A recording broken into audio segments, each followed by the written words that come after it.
Então, nesse momento, eu gostaria de te convidar a abrir a palavra de Deus aí em Eclesiastes capítulo 7, versos de 1 a 6. Diz assim o texto, Eclesiastes 7, 1 a 6. Melhor é a boa fama do que o unguento precioso e o dia da morte, melhor do que o dia do nascimento. Bom, e o versículo 2 diz, melhor é ir à casa onde há luto do que ir à casa onde há banquete, pois naquela se vê o fim de todos os homens e os vivos que o tomem em consideração. Verso 3. Melhor é a mágoa do que o riso, porque com a tristeza do rosto se faz melhor o coração.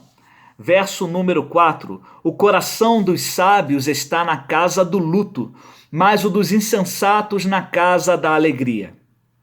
Verso 5. Melhor é ouvir a repreensão do sábio do que ouvir a canção do insensato.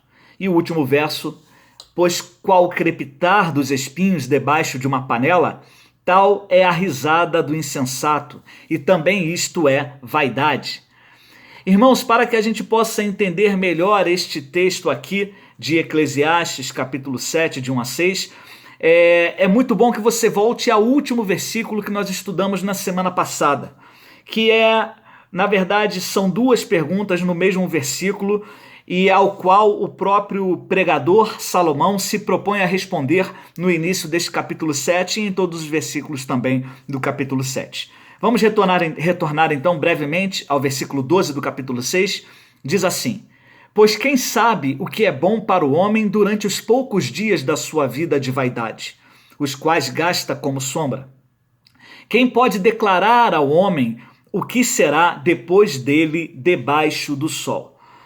Bom, esta é a pergunta a qual o Espírito Santo de Deus inspirou Salomão para poder introduzir o assunto em que ele vai fazer contrapontos entre a tristeza e a tristeza profunda, talvez a maior tristeza que a gente enfrente em vida, que é quando temos aí que enterrar um parente nosso, um amigo, ou até mesmo um conhecido, e a realidade que isso nos traz como filhos de Deus e como aqueles também seres humanos que se encontram então desta forma, literalmente, né, despreparados para encarar a morte. Bom, dito isto, irmãos, podemos ir ao versículo 1 com mais calma aqui, dentro do estudo bíblico indutivo, fazendo algumas perguntas. Salomão declara que melhor é a boa fama, né, do que um unguento. O que seria então a boa fama? A boa fama é o seu próprio bom nome, é aquilo que você zela por, não é? É a sua reputação. E unguento, o que é então unguento? Unguento é um perfume precioso, e diz aqui Salomão que o dia da morte é melhor do que o dia do nascimento, comparando isso com a boa fama do seu próprio nome e o perfume. Muitas pessoas têm perfumes aí prediletos, né? E fazem de tudo para estarem bem perfumadas e agradar a si mesmas e agradar ao próximo. Mas o que Salomão vem dizer aqui que muito melhor do que se sentir bem momentaneamente, porque por melhor que seja o perfume, até mesmo por mais caro que ele seja, né, ele vai passar. Pode ser que ele dure um pouco mais até do que os outros pela excelente qualidade, mas ele vai passar. Então o perfume precioso ele pode ser um frasco minúsculo de centenas de reais, mas o seu tempo de ação vai passar. E Salomão vai dizer que o contrário disso é a boa fama, é o bom nome. Este ficará. E a gente vai ver no decorrer do texto que ficará se for bom e também ficará se for mal. Então tenhamos isso em mente para podermos também aprender com os próximos versículos que virão.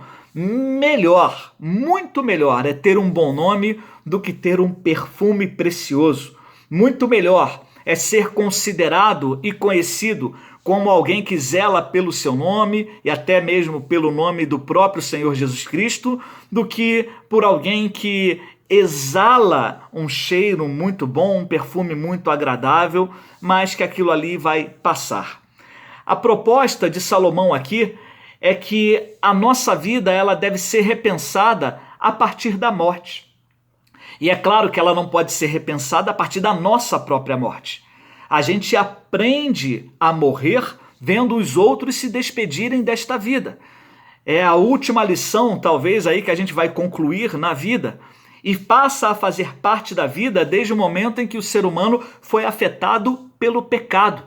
Nós fomos afetados lá por Adão e Eva e somos então, realmente até hoje sofremos então a consequência deste pecado. Embora para nós a morte já não nos traga condenação eterna, porque somos já filhos de Deus e aguardamos a volta do Senhor para reinarmos eternamente com Ele. A boa fama, então, significa o bom nome, a boa reputação, e as pessoas que morrem, né, a sua fama e a sua influência, elas permanecem. É claro que à sua mente podem vir muitos nomes, e é natural que venha principalmente o nome dos seus familiares que já partiram, mas pense, por exemplo, no que significa estes nomes para você, tanto de bom quanto de ruim. Pense, por exemplo, no que significa um grande esportista como Ayrton Senna. Pense, por exemplo, o que significa um grande físico e até mesmo filósofo como Isaac Newton, que dedicou a sua vida aí em diversas áreas. Pense, por exemplo, em músicos como Bach, como Beethoven e até mesmo outros mais contemporâneos que já passaram, né, por esta vida e que deixaram marcas, deixaram composições lindíssimas ou tinham uma bela voz como intérpretes aí e deixaram na nossa memória melodias inesquecíveis. Mas o contrário também é verdade. Quando você ouve o nome Adolf Hitler, o que vem à sua mente? Quando você ouve o nome de talvez outros ditadores ou pessoas maléficas que fizeram muito mal à humanidade ou até mesmo a você mesmo, é claro que vem um pensamento terrível. Esta é a prova de que a boa fama do nome ou a má fama do nome, ela dura e dura muito tempo. Por isso que há este contraponto aqui naquilo que Salomão está a dizer nesta comparação com o perfume. O perfume, por melhor que seja, ele passará. Mas a reputação do nosso nome, esta não passará. É por isso, então, que na continuação sobre o aprendizado que nós devemos ter em relação à morte, no versículo número 2, ele diz que melhor é ir à casa onde há luto do que ir à casa onde há um banquete, né? Ir à casa onde há uma festa, pois naquela se vê o fim de todos os homens, e os vivos que o tomem em consideração. Este versículo número 2, ele complementa a ideia do primeiro versículo. Salomão não está dizendo aqui que a morte é melhor do que a vida. Não é desta forma que nós interpretamos isto. Até porque, como nós conhecemos a palavra de Deus e sabemos que a vida é um dom de Deus, nada se compara àquilo que Ele tem nos dado, não é? Ele nos tirou do pó, tirou do barro e ali ele criou Adão, soprou o fôlego de vida nas suas narinas, da costela de Adão também formou ali a mulher, assoprou o fôlego de vida e nos deu este dom maravilhoso da vida em Cristo. Mas aqui nos é dito para a reflexão de que quando o luto visita uma casa, quando as pessoas estão a sofrer, estão com dor, estão com saudade de alguém que partiu, Salomão é inspirado por Deus para dizer o seguinte: neste momento é bem melhor do que se tivessem reunidos ali para um banquete, porque ali naquela casa onde há luto se vê qual será o final de todos os homens, de toda a humanidade. Desta forma, então, nos é alertado que nós que somos vivos devemos tomar isto em consideração.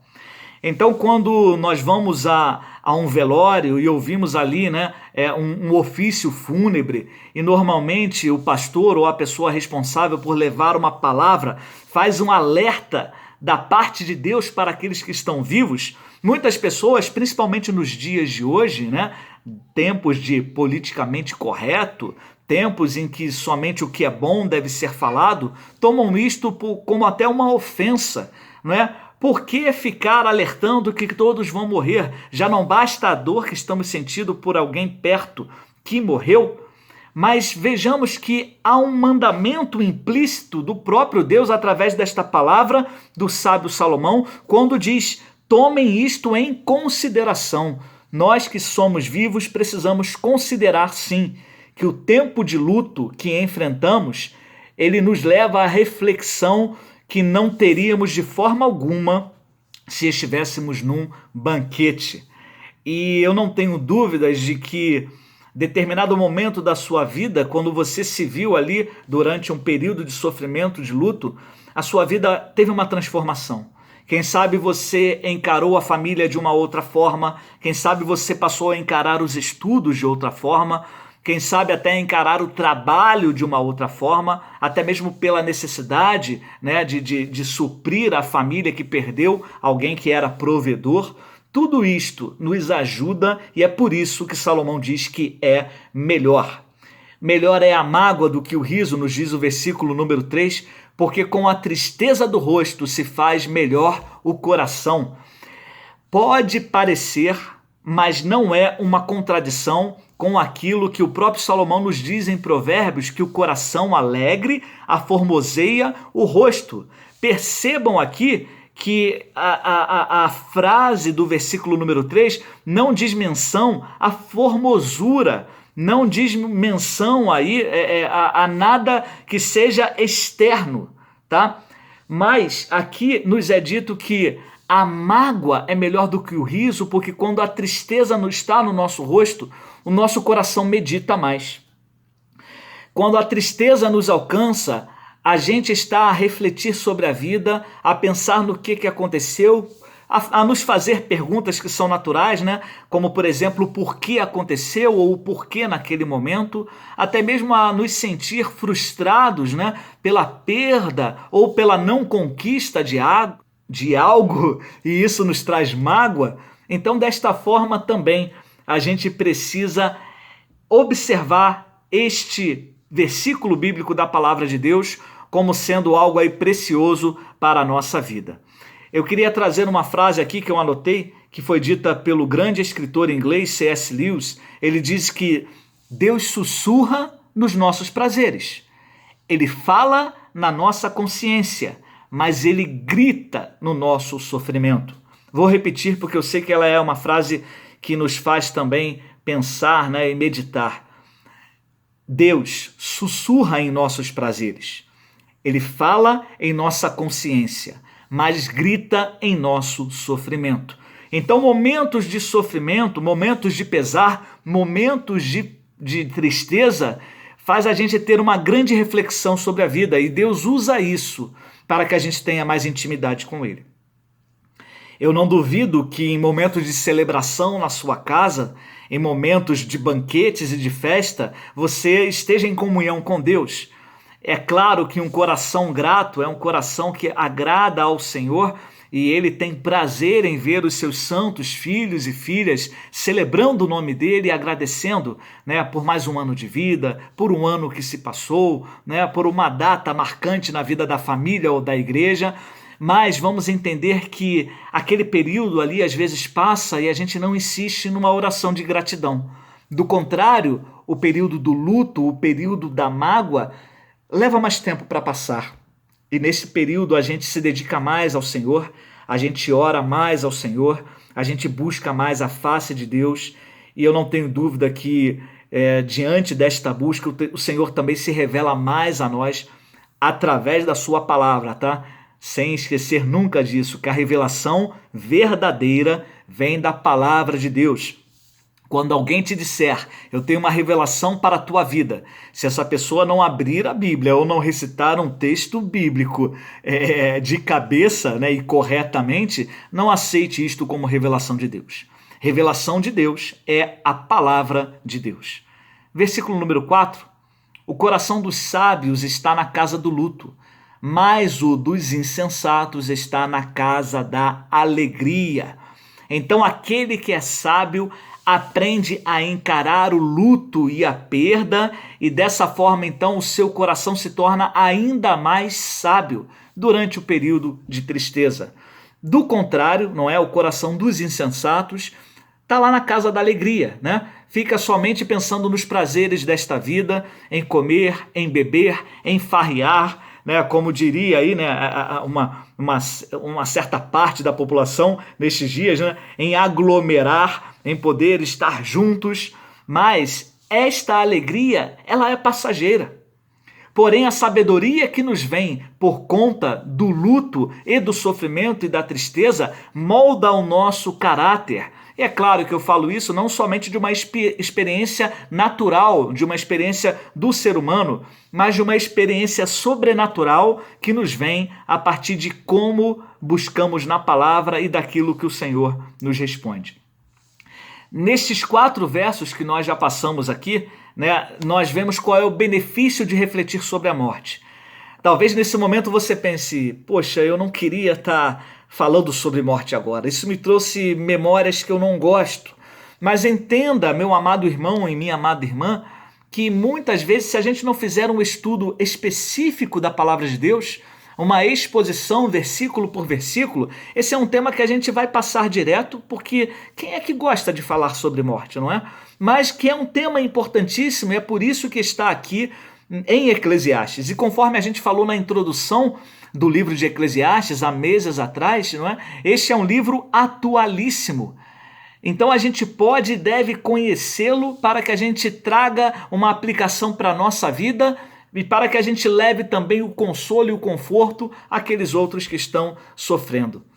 A verdade dura de se ouvir e pior do que de se ouvir é realmente de estar lá, mas a verdade é que diante de um cadáver, né, aqueles que estão vivos, eles refletem e consideram profundamente sobre as suas próprias vidas e sobre o que têm feito e sobre a brevidade da vida e sobre o fato de que a qualquer momento estaremos lá, né? O pré-requisito para a morte é a vida. Simplesmente. Não adianta pensar, olha, vai morrer quem não se cuida. Não, todos vão morrer, mas isso não é motivo para a gente não se cuidar, não é? Salomão não está dizendo que ser alegre não é bom, ou que festejar a vida e curtir a vida não é bom. Até porque, se você observar nos capítulos que já estudamos, este tema de gozar a vida e de aproveitá-la é algo que acontece frequentemente no livro de Eclesiastes. Mas há sempre um contraponto com a brevidade da vida, que ele vai nos dizer que é vaidade, que é vapor, que é algo que se esvai em pouquíssimo tempo, mal a gente percebe que está acontecendo, de repente já acabou. Salomão, então, inspirado por Deus, nos leva a concluir que nessa vida nem tudo é festa. E assim nós podemos refletir sobre uma realidade, né? Que aquele que se conscientiza de que a morte é um fato, quer ela ocorra mais cedo ou mais tarde, esta pessoa ela aprende a viver da maneira correta, zelando pelo seu próprio nome. Eis aqui, então, uma ligação com os versículos iniciais, né? Versículo 1 e versículo número 2. Quando a gente reflete sobre a brevidade da vida, a gente passa a viver melhor. E por conta de uma vida melhor, a nossa reputação é melhor perante a sociedade. E por conta de uma reputação melhor que só pode ser alcançada pela graça de Deus e por seguirmos os exemplos de Jesus Cristo, nosso Senhor, alcançamos um bom nome e uma boa fama, não para que idolatremos a nós mesmos, não para que pensemos que somos alguma coisa, não para que a gente se encha de soberba, mas para que isto redunde na glória do Senhor e para que a gente aponte para Ele como realmente a fonte de tudo aquilo que nós somos. É por isso, então, que os dias de luto são mais instrutivos do que os dias de festa. Passando agora ao versículo número 5, a gente tem aqui um patamar diferente, né? Uma forma diferente que Salomão vai trazer um ensinamento para a gente. Melhor é ouvir a repreensão do sábio do que ouvir a canção do insensato, né? A repreensão, a advertência, a exortação, se ela vem de uma pessoa sábia, Salomão está dizendo aqui, olha, isso é muito melhor do que você ouvir ali elogios, né, em forma de canção, estar ali, né, embriagado de alegria, num momento de euforia, ouvindo uma boa música, mas que é cantada por alguém que é insensato. Insensato, em outras versões da Bíblia, esta daqui é a versão Almeida Revista e Atualizada, também é chamado de tolo. A canção dos tolos, e que está muito em voga nos dias de hoje, é o autoelogio, é o elogio ao próximo e é o elogio mútuo. As pessoas acabam se bajulando exageradamente, né? E acabam exaltando o próximo, ou um amigo, ou um parente, ou alguém que realmente essa pessoa quer bem, exageradamente. Porque querer o bem de alguém não significa somente fazer elogios a esta pessoa, mas também repreendê-la quando necessário. Então a gente vive tempos, né, em que o elogio ele é sempre bem-vindo, mas poucas pessoas estão preparadas para receberem críticas, para receberem aí a repreensão dos sábios. Quando as pessoas elas são exortadas ou alertadas sobre uma atitude errada, no nosso linguajar e no linguajar bíblico, sobre um pecado, estas pessoas encaram esta repreensão como falta de amor, como falta de respeito. Muitas pessoas chegam a ficar ofendidas, não é? Porque existe uma geração, né, cheia de milindres, né? A famosa geração Nutella, né? A geração que não aguenta ser chamada a atenção. A geração que diz que vai fazer o que quer, quando quiser, porque é dona de si mesma e ninguém pode se meter. Ora, imaginemos nós se os nossos pais não tivessem se metido na nossa vida, se não tivessem nos instruído corretamente para com sabedoria andarmos neste mundo, e principalmente se esta instrução não fosse na palavra do Senhor. Então, é por isso que Salomão no versículo 5 fala, é muito melhor ouvir a repreensão. Muito melhor do que o exagero de elogios, do que uma canção vinda de um coração tolo, de uma pessoa tola, né, que acha que a vida é isso mesmo, né? Fica um bajulando o outro e troca elogios e ninguém toca naquele ponto, porque aquele ponto ali é um ponto polêmico, não é? Aquele ponto ali pode trazer separação, não é? A.W. Tozer, grande pregador e escritor, falou uma frase muito interessante, eu vou tentar lembrar dela aqui. Ele disse que entre a verdade e a felicidade, ele prefere ficar com a verdade, porque ele tem toda a eternidade para ser feliz. E é uma grande verdade, não é? Se você precisa dizer a verdade a alguém e não tem dito esta verdade, com medo de que esta pessoa fique chateada contigo e aí a amizade acabe e você se torne uma pessoa infeliz, reflita sobre este ensinamento. Entre a verdade e a felicidade, escolha sempre a verdade. Porque já que nós somos salvos em Cristo e viveremos eternamente com Ele, esta vida eterna será uma vida feliz. É claro que o Senhor quer também nos proporcionar momentos de felicidade nesta terra, mas vamos entender que a repreensão ela precisa ser dita e vamos também entender quando alguém nos repreende, vindo de uma pessoa sábia que conhece a palavra do Senhor, que realmente devemos dar toda a atenção. Agora também, né, eu estava vendo reportagens nesses dias aí, existe a tal da geração nem. Não sei se você já ouviu, né? É aquela geração que nem trabalha e nem estuda. Mas eu acrescentaria até mais um nem aí, né? Seria o nem. Nem trabalha, nem estuda, nem aceita ser criticado porque não trabalha e não estuda. E isso é muito complicado, né? Porque de tempos para cá, criaram uma expressão chamada lugar de fala. Você já deve ter ouvido falar sobre isso, não é? Por exemplo, se você vai dar uma opinião, vou dar um exemplo aqui bem simplório, né? Por exemplo, é um exemplo, tá? Eu, torcedor do Joinville, se eu quisesse dar uma opinião sobre o time do Coritiba, eu não poderia fazê-lo, porque eu não tenho lugar de fala, porque eu não sou torcedor do Coritiba. E isso se aplica em outros aspectos. É claro que você vai entender claramente isso, não é? É como se eu, solteiro, não pudesse falar sobre o casamento, ou eu, casado, não pudesse falar sobre a vida de alguém solteiro. Percebam, irmãos, muitas vezes hoje em dia isso tem sido passado como uma verdade, mas isso não é biblicamente uma verdade. Porque os ensinamentos da palavra de Deus, eles servem para todos nós. O discípulo, ele recebe o ensinamento e ele passa ao outro discípulo, e naquele momento ele se torna um mestre, mas não um mestre superior a Jesus de forma alguma, mas um mestre que ama o seu amigo discípulo, está ali a ensinar ali, olha, você não percebeu, mas você está errado neste ponto, porque a palavra do Senhor diz isso, isso e isso. Versículo número 6, vamos caminhando para o final aqui do nosso estudo, nos diz aqui a palavra, olha, pois qual o crepitar dos espinhos debaixo de uma panela, tal é a risada do insensato.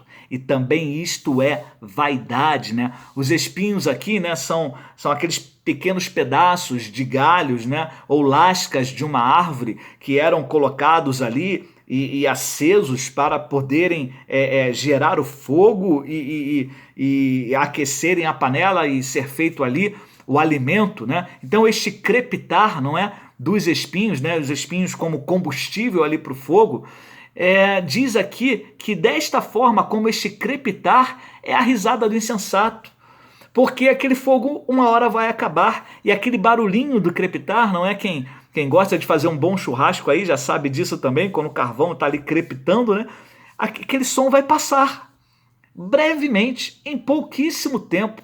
E é por isso que Salomão chama isto de vaidade, a risada do insensato, o sorriso do tolo, o exagero de achar que somente o gozar a vida nesta terra é o que importa, o não se preocupar com o próximo, o ter todos os bens somente para uso próprio, e você sabe que este é um tema recorrente também aqui no livro de Eclesiastes.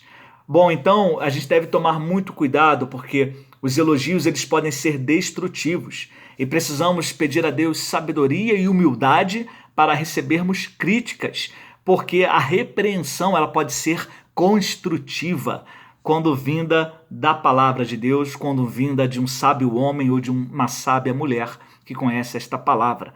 As pessoas que realmente amam as outras, elas falam a verdade e fazem críticas e fazem repreensões. Por favor, não se utilize disto para faltar com o respeito a outra pessoa. A palavra de Deus nos ensina que tudo deve ser feito, né? E a repreensão também com brandura, com amor. Uma última aplicação que nós temos aqui é que, da maneira como a pessoa vive, esta será a maneira que ela é lembrada. Se é uma pessoa que recusa a repreensão, será lembrada como uma pessoa tola.